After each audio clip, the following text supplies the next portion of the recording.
Bienvenue à tous dans un nouveau Point d'Orge avec Maniaco Shonen toujours. Salut à tous. Alors aujourd'hui, Point d'Orge consacré à un sujet qu'on n'avait jamais abordé encore sur la chaîne, puisqu'on va parler de Lupin et de son arrivée dans les librairies françaises via l'anthologie, sortie très récemment, donc qui s'appelle sobrement Lupin Third Anthologie, Oui. édité par Kana, et donc évidemment Lupin... on va dire que c'est une série absolument culte, dessinée et scénarisée par le regretté Monkey Punch. Oui. Et donc, voilà, on va parler un petit peu du projet, de l'intention de l'éditeur, justement de commercialiser une telle anthologie, pourquoi ce choix et pas un autre, ce qu'on a pensé de l'anthologie, qui est un recueil d'histoires courtes, donc voilà, une sélection d'histoires courtes, les points négatifs, les points positifs, et bien écoute... Tu veux commencer ou je vais commencer? Comme tu veux, on commence par quoi? Par l'édition par exemple? Non, moi je pense qu'on pourrait On déjà parle parler du projet de sa ok. naissance. Et parce qu'il faut d'abord souligner que je connais très mal Lupin. Je connais juste, je connais les Gardes de la Cambriole, quoi, si tu veux. Ouais. C'est à peu près tout ce que je connais de Lupin. Je sais que c'est dessiné et scénarisé par Monkey Punch, qui est décédé récemment, etc. Mais voilà, mis à part Lupin en tant que figure emblématique, je connais pas tant que ça. Toi, par contre, tu connais bien mieux. Je suis beaucoup Lupin. plus familiarisé à l'univers, c'est ça. En fait, j'ai vu globalement deux des saisons complètes et j'ai vu pas mal d'épisodes par-ci par-là et aussi un petit nombre de films aussi. J'ai vu quand même qu'une toute petite partie de tout ce qui existe en animation estampillé Lupin.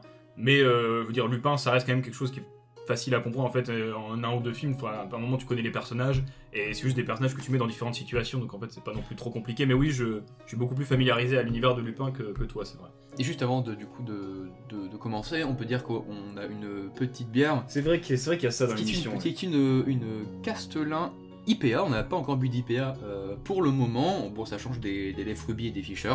Voilà. En tout cas, voilà pour notre bière qu'on va déguster tout au long de cette Et émission. voilà, c'est le point d'orge quand même.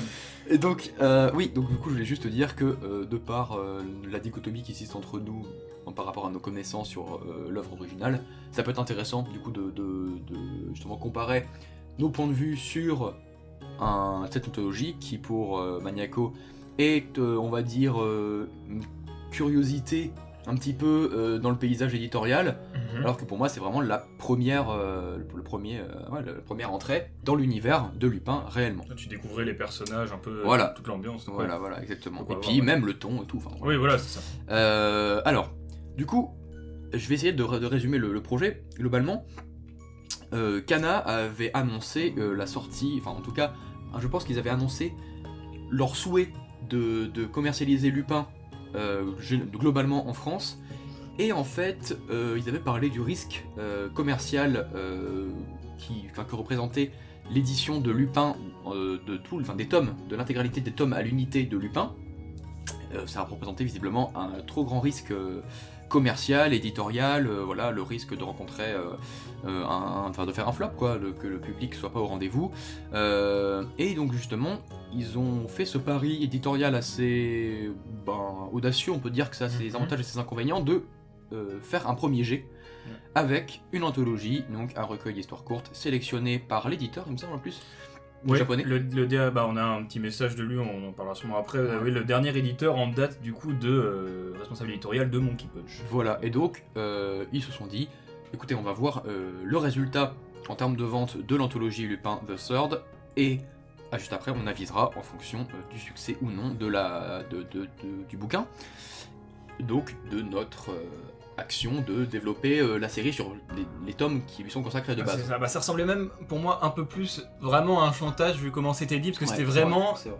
si vous voulez avoir les tomes, achetez-le, si ça marche pas tant pis, mais du coup forcément là c'est la première fois que Lupin arrive dans notre pays, donc moi bien sûr j'allais le prendre, mais c'est vrai que on peut comprendre, parce que manga des années 60-70, avec un dessin qui est daté, il y a plein d'éléments qui font que oui, une bonne partie du public français pourrait rester hermétique à tout ça, mais ils ont choisi, ils ont commencé par là, parce que ce qu'il faut dire aussi, c'est que cette anthologie réunit des chapitres de Lupin Sensei et de Shin Lupin Sensei, donc deux différentes séries, une en 14 tomes et une en 17, si je ne me trompe pas, c'est ça? C'est pour ça que parmi les chapitres, il y en a qui ont vraiment 10 ans d'écart.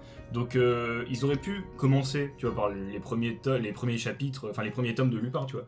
Mais je pense qu'aussi le fait de vouloir de sortir ça comme ça montre un prisme beaucoup plus grand de ce que peut être Lupin.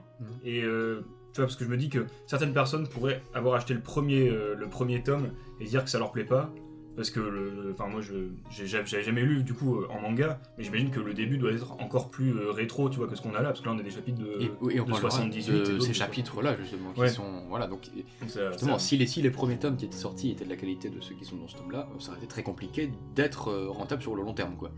Enfin bref, en tout cas voilà, c'était à peu près le propos tenu par Kana autour de cette série Lupin. Comme tu l'as dit, ça ressemblait plus à un chantage en mode bon, bah écoutez, si vous voulez Lupin, vous avez qu'à acheter l'anthologie, et après on verra. Alors, je vais parler, parce que pour moi, il faut vraiment étudier l'anthologie dans un grand 1 sur la forme, et dans un grand 2 sur le fond. Ouais. Parce que pour moi, c'est vraiment, vraiment, vraiment très très séparé les deux là. Et écoute, on va commencer par la forme. Alors, écoute, je vais te laisser. C'est quoi, je vais commencer par la forme. Alors, toi, tu t'as dit que t'allais, dans tous les cas, acheter l'anthologie. Ouais. Moi, j'ai dit que j'attendrais de voir le produit avant d'acheter. Et en fait, je vais pas te mentir, c'est vraiment quand tu m'as dit que ça serait intéressant de faire un point d'orge sur Lupin que je l'ai acheté. Parce que moi, quand j'ai vu le bouquin, je me suis dit c'est dégueulasse. Ça ressemble à rien. La tranche est moche. Le dos est dégueulasse. Même le Lupin, bon, la couverture est pas affreuse, quoi. L'illustration est cool, jolie, mais en juste couverture, ça fait bizarre. Et puis rangé dans la collection, c'est pas beau, on voit des tubs presque, tu vois, genre un entrejambe. On a la tub de Lupin, là. On voit un entrejambe, les couleurs sont pas ouf, je trouve. Le Monkey Punch, on le voit pas beaucoup. Je trouve que niveau des couleurs, je trouve que ça peut aller sur la couverture, que c'est coloré, tu vois, tu peux le remarquer, tu te dis Lupin avec sa veste rouge là pour le coup. Oui, non mais me dis ça va, mais à la limite la couverture pourrait aller, mais c'est de vouloir faire la même illustration en continuation avec la tranche et le dos qui me semble un peu bizarre, tu vois. Surtout d'avoir le Lupin qui est sur la tranche, quoi, c'est bizarre. Mais aussi ce qu'on peut dire, c'est que là c'est Kana qui a sorti ça. Et Kana, ils sont quand même, à ma connaissance, vraiment pas habitués à faire des grands formats, parce que au final, on parle quasiment jamais de Kana. Kana, la plupart des tomes que j'ai, c'est Gintama, Naruto, tu vois. Ils ont une collection Big Kana qui est pas big en fait. Ouais. Et des fois, je me dis, mais quelle différence entre les Big Kana et les Kana? Et du coup, je me dis, bon, d'accord, ok, bon, c'est vrai que t'as raison, parce que Kana, c'est pas l'air d'être. Ou Death Note, tu vois, je me rends compte que j'ai vraiment pas beaucoup de mangas Kana dans ma collection, et c'est quasiment que des chaînes. Il y a un Fire Force, il y a du Death Note, du Naruto Gintama, mais on a beaucoup plus l'habitude de parler de Delcourt Tonkam ou de Panini, tu vois, alors que Kana, ils ont moins l'habitude de sortir comme ça du tankobon de shonen, et donc c'est vrai que ça change au moins que ce soit Kana qui nous propose cette anthologie, quoi. Voilà. Donc, à première vue, moi, j'étais pas convaincu par l'extérieur. Je me suis dit, bon, je sais pas, genre, pour vraiment la tranche, j'aurais pu faire quelque chose de mieux, je pense. Mais c'est surtout en ouvrant le tome que je me suis dit, putain, j'ai pas envie de l'acheter. Jamais je mets 13€ dans ça. C'est du papier, mais vraiment de mangashi presque. Tu vois que c'est du papier méga recyclé. Tu vois que c'est découpé à la hâte. Tu vois que t'as encore presque les petites. Les petites peluches de papier au bout des pages. Et puis même surtout quand tu ouvres, des fois tu tombes sur des chapitres, tu te dis mais c'est immonde, quoi. C'est dégueulasse, c'est trop moche, c'est imprimé. Alors pas le dessin de Monkey Punch en lui-même, évidemment. C'est surtout la qualité de l'impression. Ouais. C'est affreux. En fait c'est ça, c'est qu'il y a des noirs qui sont pas des noirs. Des fois vraiment la planche, mais elle est... c'est brouillon, quoi, on comprend rien. C'est surtout vraiment le cas des chapitres vraiment de Lupin Sensei. On voit en fait clairement la différence de quel chapitre était sorti en 68-69 et lesquels étaient plus 10 ans d'après. Mais je suis désolé, mais même ceux qui ont 10 ans, qui ont été réalisés 10 ans après les premiers, ça me paraît déjà mal imprimé. Enfin, le papier est dégueulasse. c'est Par pas exemple, imprimé. Lui, c'est un Shinji Lupin-san, c'est le tout premier. Les pages sont pas- hyper fines. Tu sens que c'est pas du papier de qualité. Vraiment que l'anthologie est cheap. Enfin, moi en tout cas, ouais. Mais c'est vraiment le premier mot qui m'est venu en tête, c'est cheap. C'est vraiment une qualité médiocre, quoi. Et du coup, entre le papier de mauvaise qualité, l'impression catastrophique, malgré d'ailleurs le dédouanement de l'éditeur au départ du tome, ils te disent bon qu'en fait ils ont dû se baser sur certaines photocopies japonaises. Et en plus, ils ont dit même qu'ils avaient dû acheter les tomes d'occasion. Ouais, c'est ça, hein, je crois. C'est ceux-là qui disaient ça. Hein. Non, mais sur Twitter, il me semble. Ils ont dit que certains chapitres ont dû être reproduits à partir de matériel imprimé. Ce qui a une incidence sur la qualité de l'impression. Non, mais déjà, ça c'est fou. Non, mais il me semble qu'ils ont dû acheter, après avoir eu les droits, ils ont dû acheter des tomes d'occasion. C'était pas pour Shigurui aussi qui avait eu ça? C'est possible. Mais en tout cas, alors peut-être que je me trompe, il faudrait que je vérifie, mais il me semble que c'est ça. Donc, comme tu le disais, déjà, c'est incroyable. Surtout que si du coup, après, on nous dit achetez l'anthologie et vous aurez la série complète, mais que la série complète, elle est imprimée comme ça, c'est vrai que là, ça donne encore moins envie de vraiment de tout acheter, sachant que même au final, la récompense qui est d'avoir Lupin qui sort tous les tomes en France, bah même ça, ce sera avec une version finalement assez cheap et difficilement lisible sur certains chapitres. Voilà, sauf retournement de situation où ils arrivent à trouver des planches de bonne qualité et tout. Bah, j'espère. Mais autrement, je me dis, t'imagines, parce qu'encore dans l'anthologie, on enchaîne par exemple même si c'est sur du papier de mauvaise qualité, on enchaîne un dessin très très daté et très mal imprimé avec un dessin un peu plus récent et un peu mieux imprimé. Mais ça veut dire que dans le tome 1 de la première série, bah ça sera quoi? Ce sera que ça en fait, ce sera que dégueulasse tout le temps et illisible parce que oui, ça impacte grandement sur la lisibilité de l'action. Ouais. Des fois c'est incompréhensible.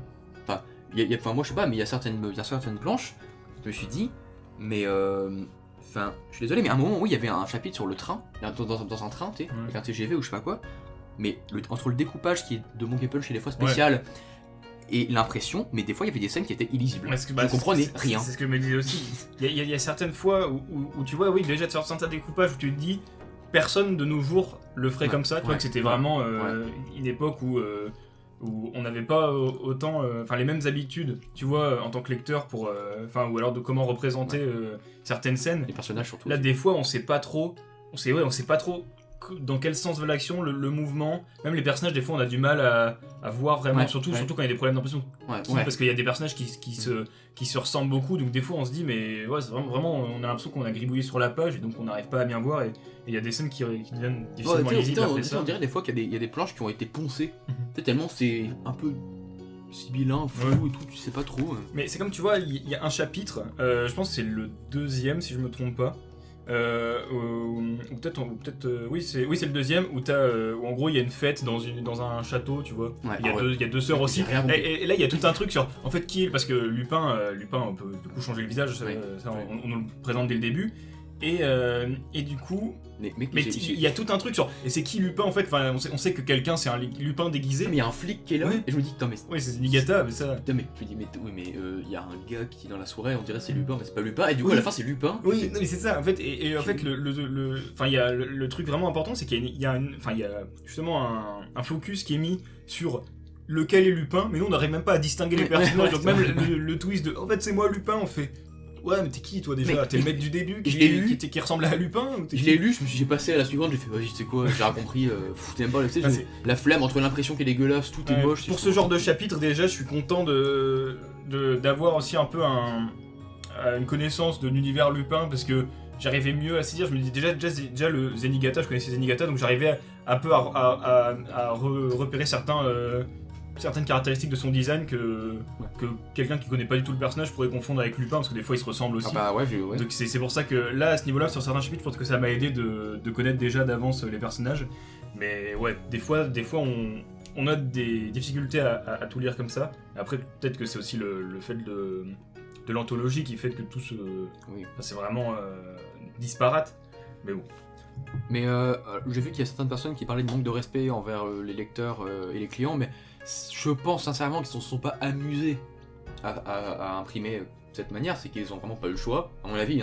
C'est que ça a vraiment dû être compliqué, en tout cas je les pense de bonne foi, ça a vraiment dû être compliqué de se procurer des planches de bonne qualité pour en faire une impression qualitative, etc. Par contre, le choix du papier, ça c'est entièrement de leur faute.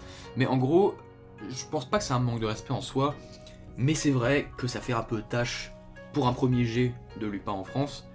Et c'est pour ça que je me dis, bah limite, c'est presque suicidaire. Enfin, j'ai l'impression qu'ils tuent un peu leur projet dans l'œuf. Ouais, c'est pour ça. C'est comme si c'était avorté tellement.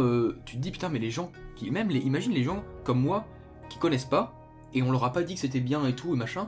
Bah ils achètent ça, ils font putain le papier est dégueulasse, je comprends rien à ce qui se passe. Et limite t'as envie d'arrêter tellement tu comprends pas, tellement tu vois des planches illisibles et tout. Tu dis putain mais pourquoi j'ai acheté ça et en fait pourquoi j'ai acheté ce truc. Et en plus nous on est habitués quand même à acheter du grand format et c'est pour ça que tu disais même toi 13€, t'as pas envie de mettre 13€ là-dedans, mais alors que c'est quelque chose de plus ou moins normal. Mais alors que ceux qui vraiment achètent que des mangas à 6,90, c'est vrai qu'ils vont jamais se dire ouais allez je vais mettre 2 fois le prix pour avoir ce truc qui même en le feuilletant a pas l'air a l'air vraiment très daté et pas très bien imprimé. Et d'ailleurs c'est tout con, vraiment c'est tout con, c'est du pinaillage, mais en tant que collectionneur, quand on prend le tome et qu'on le met droit, on voit que il y a des... Enfin les pages sont mal reliées en fait, elles sont mal brochées. Et tu vois qu'il y a des différences entre certaines pages et d'autres en fait, genre il y en a qui sont plus avancées, il y en a qui sont plus reculées que d'autres, et juste ça, tu te dis putain c'est encore un truc qui devrait pas se passer normalement, tu vois. Il y a ça des fois aussi, par exemple dans Eden j'ai remarqué, c'est déjà arrivé, mais voilà, mais en tout cas je me dis ok, les gens qui veulent découvrir Lupin, qui tombent sur ça, bah se disent bah non c'est mort si les tomes qui sortent après sont du même acabit, je vais pas les acheter, et pour les pro Lupin, ils ont du mal à vendre le tome autour d'eux, si en plus de ça, bah ils savent que la qualité est dégueulasse.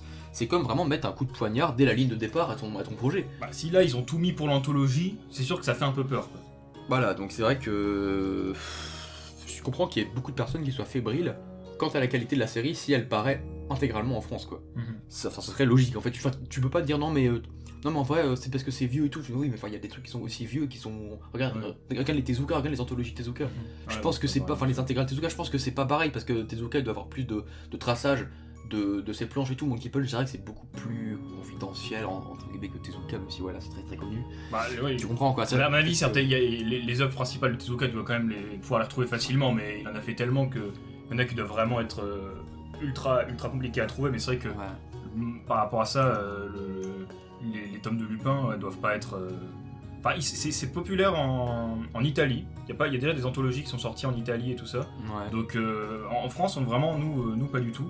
Mais je sais pas, bah apparemment, ça doit vraiment être assez compliqué. Parce que j'imagine que l'éditeur a quand même cherché. Ils ont pas cherché 1 heure, ils se sont dit non, bah, on n'a pas trouvé, on va devoir faire des scans des scans de ce qu'on a trouvé, même si c'est un peu dégueulasse. Mais bon, j'aimerais bien, c'est pour ça, avoir plus de communication, déjà savoir si l'anthologie a marché, voir à quoi s'attendre, et puis des retours de Kana pour savoir si jamais ils sortent la série complète, comment ça se passerait, comment ce serait pour l'édition, parce que voilà, on se pose des questions en fait. Ouais, c'est sûr. Est-ce que tu as encore quelque chose à rajouter sur la forme ? Bah, on peut parler vite fait du message... J'allais dire, comme ça fait la transition sur le fond, parce que tu parles du message de l'éditeur au milieu du tome. Oui, il a dit globalement que son objectif en choisissant cette histoire, c'était que le lecteur passe un agréable moment tout en découvrant tous les personnages, tout le panel de personnages de la série. Plusieurs facettes de Lupin. Voilà. Pour moi, alors du coup on peut faire la transition sur le fond. Pour moi, le contrat est rempli parce que je connais les personnages de Lupin, j'ai passé une très bonne lecture. Si tu pars un peu au-delà du papier qui te frise dans les mains là quand tu le prends là, j'ai passé un bon moment de lecture et en vrai, si l'édition était qualitative, ça me donnerait vraiment envie d'acheter les tomes de Lupin parce que déjà pour moi rien que le premier chapitre, ça pose le ton quoi. Ouais, bah, tu comprends qu'on va, enfin il y a beaucoup de manipulation narrative dans Lupin et ça j'aime beaucoup, que ce soit le chapitre avec la prison. Tu sais, où il use de stratagèmes pour à chaque fois essayer de disparaître de la prison, c'est génial, tu vois, c'est des rebondissements à chaque fois et tout, tu fais putain c'est inventif, même encore à l'époque c'était inventif et tout. Le premier chapitre là où tout le monde est en fait déguisé en quelqu'un d'autre, c'est ça, tu fais putain c'est trop bien. C'est une très bonne entrée en matière qui présente les personnages, qui montre la facilité avec laquelle dans l'univers de Lupin pas tout le monde, mais eux c'est des professionnels et que ce soit Fujiko, Lupin, Jigen, Goemon, c'est vraiment très facile de changer de visage et on peut vraiment très facilement être manipulé sur pas mal de moments et du coup c'est le premier chapitre de Shin Lupin Sensei. Le premier chapitre, je me suis dit, il est grave cool ce chapitre, j'ai fait ok. Donc en fait je trouve que c'est une très bonne entrée en matière parce que je pense que ça dirige tout de suite le lecteur vers ce que va être Lupin et l'univers de Lupin, le ton de Lupin, comme tu disais, la facilité narrative de Lupin et en même temps la manipulation narrative de Lupin. Et je me suis dit, putain, ça me plaît bien. Et très bonne entrée en matière de l'univers. Par contre, je trouve qu'il y a des chapitres, moi, qui sont plus dispensables. Je sais pas ce que tu en penses, mais il y a quand même des chapitres, je me suis dit, il n'y a pas mieux quand même à choper, genre le duel de Goemon, je crois que c'était. Ouais. Ou de Jigen, attends, le mec avec ses flingues, oui, Jigen. Le duel de Jigen. Et je me suis dit, ouais, ok.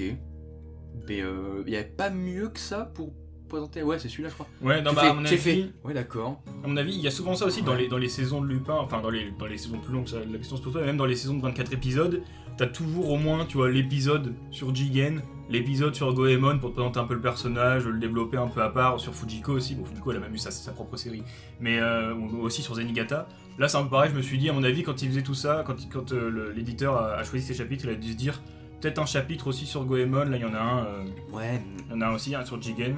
Donc, pour moi, c'est peut-être dans ce sens-là. On en a aussi un sur Fujiko avec le jeune Lupin. Celui-là, je l'aime beaucoup, ce chapitre. Et en fait, moi, de l'anthologie, ce que j'en ressors, c'est que j'aime énormément les chapitres avec de l'humour scabreux, avec des scènes plus osées et tout. C'est vraiment ça que j'ai envie de voir dans Lupin.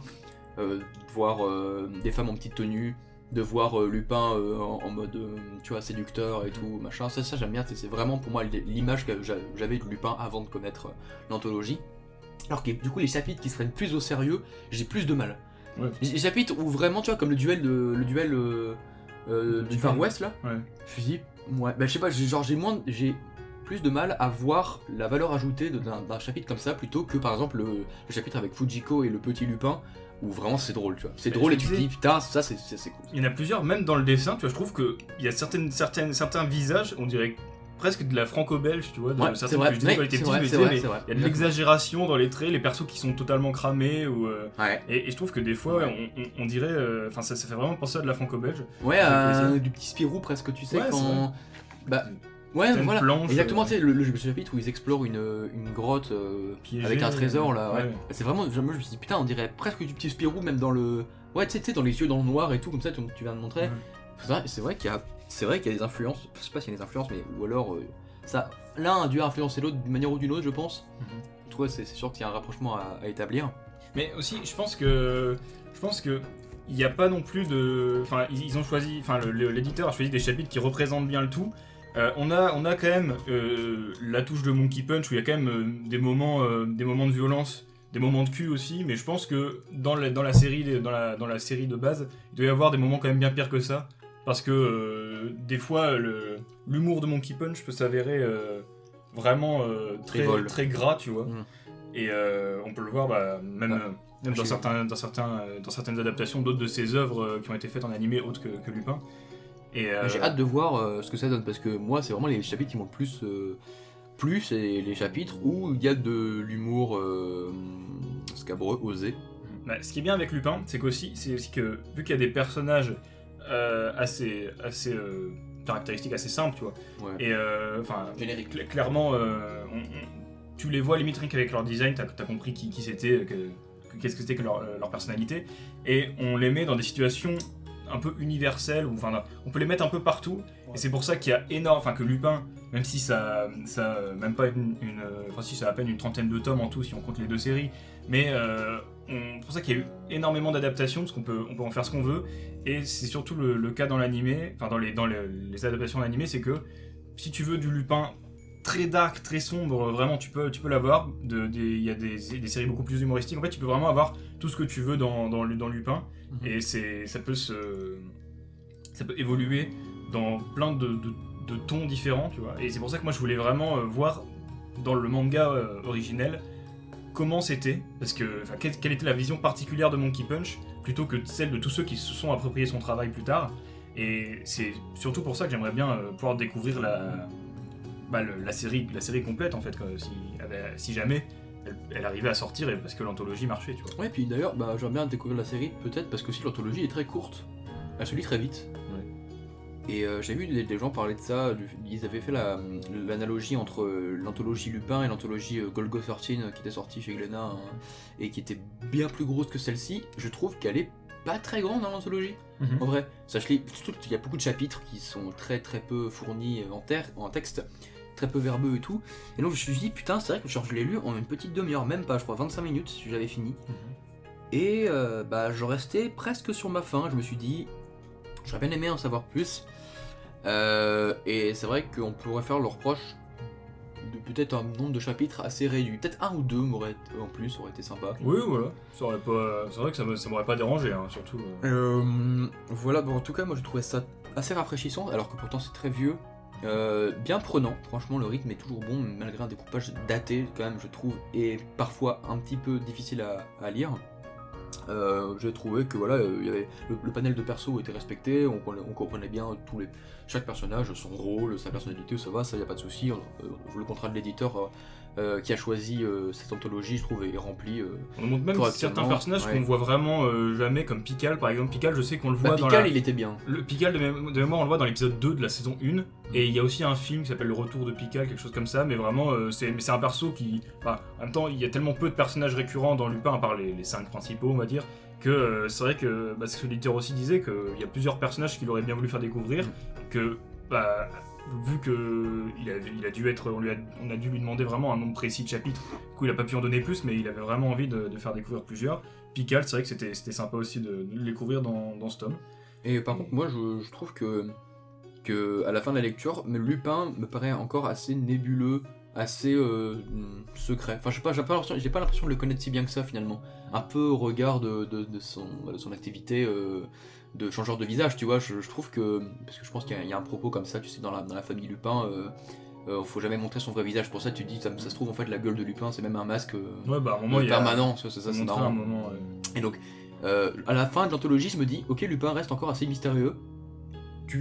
Comparé à par exemple, comment elle s'appelle la meuf Fujiko, même comparé à elle, t'as l'impression de bien cerner tout ce qu'elle pense, ce qu'elle fait et tout, alors que Lupin, vraiment, j'ai l'impression que il est là, il est un peu omnipotent, un peu omniscient, et enfin, t'as l'impression qu'il est tellement au-dessus de tout le monde, de par sa ruse, de par son activité et tout. Je me dis, ok, j'aimerais bien en connaître plus, c'est une figure de proue de sa propre œuvre, et j'ai l'impression de pas le connaître si bien que ça, et je trouve que c'est un point positif. Après, je me dis que, comme c'est une anthologie, ils ont surtout pu choisir des chapitres vraiment épisodiques, vraiment one shot. À la fin, on a un double chapitre, mais c'est pour ça qu'il doit y avoir des histoires plus longues, tu vois, où il y a déjà un peu plus d'adversité. Et forcément, ça pouvait pas aller là-dedans. Donc bien sûr, c'est vrai que dans ces chapitres, c'est que des chapitres qui se finissent vraiment de façon très courte. Ou à la fin, Lupin gagne quasiment à chaque fois. Fujiko, elle reste quand même assez complexe parce que c'est pas toujours une alliée de Lupin. Des fois, ils ont une relation assez particulière. Même pour les deux autres, c'est le cas aussi des fois, non? Parce que, genre, au premier chapitre, globalement, t'as plus l'impression qu'ils sont comme des mercenaires de leur côté. Et qu'ils sont, tu vois, d'ailleurs, s'ils se cachent eux-mêmes, c'est qu'ils sont pas totalement confiance, ils sont pas totalement confiance, tu vois. Oui, non, à ce moment-là, oui, mais c'est vrai que ce qui a surtout été développé plus tard, c'est que, en vrai, Jigen, c'est vraiment le bras droit de Lupin. Goemon, il est aussi là, c'est aussi il est très fidèle, un sens de la justice très japonais, et voilà. Et Fujiko, c'est vraiment la femme fatale, qui souvent est là. C'est toujours Fujiko, tu sais jamais si elle va te trahir à la fin, ou même des fois, même au début, elle peut te faire un coup dans le dos, donc tu sais jamais vraiment bien. Mais j'imagine que ça pareil, c'est des choses qui se développent plus sur la longueur du manga, et c'est quelque chose qu'une anthologie peut pas forcément montrer. En tout cas, les chapitres qui ont été sélectionnés sont faits pour pouvoir être compréhensibles pour un non-initié. Ouais. Et donc, je pense que c'est encore une raison de plus qui me fait espérer que l'anthologie marche. Et d'avoir. Je sais pas si ça marche. Hein. Parce que je sais pas. En fait, le truc, c'est que, mec, moi, je te l'ai dit. Moi, je suis habitué au grand format. Je connaissais Lupin parce que t'en parlais et j'en avais déjà entendu parler à droite à gauche. Donc ça m'intriguait de base. Mais c'est vraiment quand j'ai vu le produit fini que je me suis dit, bah non, mais je vais pas mettre. Enfin, c'est dégueulasse. Et du coup, si moi je me dis ça alors j'étais déjà intéressé de base, quelqu'un qui va le prendre sur l'étagère de la librairie, qui va faire ça, il va leur poser parce que c'est dégueulasse et qu'il a pas envie d'acheter ça en fait. Tout connement, moi qu'est-ce que je fais quand je vois un bouquin que je connais pas, je regarde la tranche, la qualité de l'impression, la qualité de l'ancrage, et après tu peux commencer à regarder de quoi il s'agit. Ouais, c'est pour ça que je pense que... Et pour un premier contact avec le bouquin, je trouve ça grave en fait de sortir ça, quoi. Je pense que vraiment la très grande majorité de ceux qui ont acheté cette anthologie sont des fans qui veulent avoir la série. Enfin, personne. Je pense qu'il n'y a pas grand monde qui l'achète. De Lupin en France. C'est ça le problème. Parce que je pense qu'il n'y a pas grand monde. Enfin, on a eu des fans de Lupin ou des fans de vieux mangas qui aimeraient bien du coup avoir ce patrimoine édité chez nous. Mais c'est vrai que je pense qu'il y a très peu de personnes qui l'ont pris au hasard et qui se sont dit oh tiens c'est nouveau, ça a l'air sympa. Parce que pour tous les défauts qu'on a cités, c'est pour ça que je sais pas trop, mais j'espère. On en a tellement parlé de Lupin quand ils ont annoncé déjà l'anthologie, il y a eu beaucoup de joie parce que un manga des années 60 comme ça, c'est vrai que c'est rare que ça arrive ici. On pensait presque que ça allait plus jamais arriver maintenant, donc on est content. Mais bon. Et en soi, on peut quand même si on parle beaucoup de l'édition et tout, c'est quand même sympa d'avoir au moins un Lupin en France. Oui. C'est ok, bon, limite, dans ta bibliothèque, tu essaies d'oblitérer les deux l'entrejambe de Lupin que tu vois, et tu te dis putain, t'es quand même du Lupin, même si il y a tous les défauts qu'on a énumérés. À l'intérieur, j'ai quand même du Lupin dans ma bibliothèque, tu vois, dans ma mangatech. Donc ça, vraiment, moi je regrette pas mon achat. Je me dis juste que ça aurait pu être tellement plus beau, plus qualitatif. Surtout que c'est vendu au prix fort, entre guillemets, pour un tome de ce niveau-là. C'est assez spécial. Mais en tout cas, donc je regrette pas de l'avoir acheté. Pour un premier contact avec Lupin, je comprends le délire de hauteur. Je vois où ça peut mener, même si j'ai l'impression qu'il y a énormément de pistes à explorer, parce que au vu du concept, des personnages, du caractère épisodique et du ton adopté surtout, en fait tu peux faire ce que tu veux avec les personnages de Lupin. Et tout a pas été fait, mais il y a vraiment eu énormément d'adaptations et c'est pour ça que je conseille d'ailleurs de voir. J'ai hâte, même si alors est-ce que on fera notre pronostic après, est-ce que ça va sortir ou pas, mais en tout cas moi je suis heureux d'avoir lu ce tome. Franchement c'est fluide dans la lecture, même si comme je l'ai dit il y a quelques défauts de découpage, ou c'est pas des défauts mais c'est juste qu'aujourd'hui c'est vraiment plus dur à lire sans doute qu'à l'époque. Parce qu'on a une sorte d'habitus de lecture, quoi. Mais en tout cas, j'ai bien aimé cette anthologie. Je sais pas si j'achèterai les tomes si ça sort. Il faudra que je voie, encore une fois, l'édition. Mais je vous le dis tout de suite, si le tome 1 a cette gueule-là, a ce papier-là, et cette impression des premiers chapitres, j'achète pas. Ouais, je comprends parfaitement. Voilà. Moi, je pense que je finirai sur ça. Dis-moi, toi, ta conclusion. Moi, je finirai sur ça. Bah, moi... J'espère vraiment que ça va marcher parce que j'ai envie de lire l'œuvre originale de Lupin. J'ai envie de découvrir encore plus de ce qui s'est fait en animation, mais avant tout après sinon je peux juste regarder la partie 1 qui adapte en grande partie le manga. Ouais mais c'est l'adaptation. Mais c'est ça, c'est pas pareil non plus. Moi j'ai vraiment envie de voir les origines papier en fait, et ce qu'a vraiment fait Monkey Punch. Et c'est pour ça que j'espère que cette anthologie va marcher et que si elle marche, Kana mettra l'effort pour avoir des vrais tomes avec une impression correcte et qu'on n'achète pas les tomes par dépit, tu vois. Ouais. Un peu comme celui-là. On se dit vraiment je le prends parce que c'est Lupin et parce que c'est une grande œuvre, mais l'édition me donne pas envie. Et donc je vais essayer d'être optimiste. Comme l'école emportée finalement. Un peu, oui voilà, c'est comme. Parce que c'est une grande œuvre, mais t'as pas trop le choix, c'est soit ça, soit la Bunko qui est difficilement trouvable. Voilà. La Bunko. Mais au moins il y a 2 éditions. Alors que Lupin vraiment, même si je cherche en scan, je suis sûr que ça va être compliqué à trouver, tu vois. Donc bon. Et du coup je terminerai en disant que vous ayez tenté cette anthologie ou non, que vous l'ayez appréciée ou non, je vous conseille quand même de vous lancer un peu n'importe où dans l'animé Lupin, que ce soit par un film, le château de Cagliostro qui est le plus connu et qui est le premier Miyazaki, donc rien que ça c'est vraiment un classique, ou même la partie 4, c'est par là que j'ai commencé, c'est une saison de 24 épisodes et c'est remis au goût du jour, c'est une partie qui se passe en Italie et c'est pareil, il y a un fil rouge tout du long, c'est très épisodique et aussi avec un petit fil rouge, donc ça se regarde encore plus facilement et sinon les premières parties sont aussi très bien réputées, donc franchement que Lupin sortent finalement en France ou non, je voudrais vous conseiller Lupin en général en animé parce que c'est très cool aussi. Voilà. Pronostic, alors Maniaco Shonen. Bah moi, comme je l'ai dit, j'aimerais bien être Est-ce que optimiste. ça va sortir? Oui, non.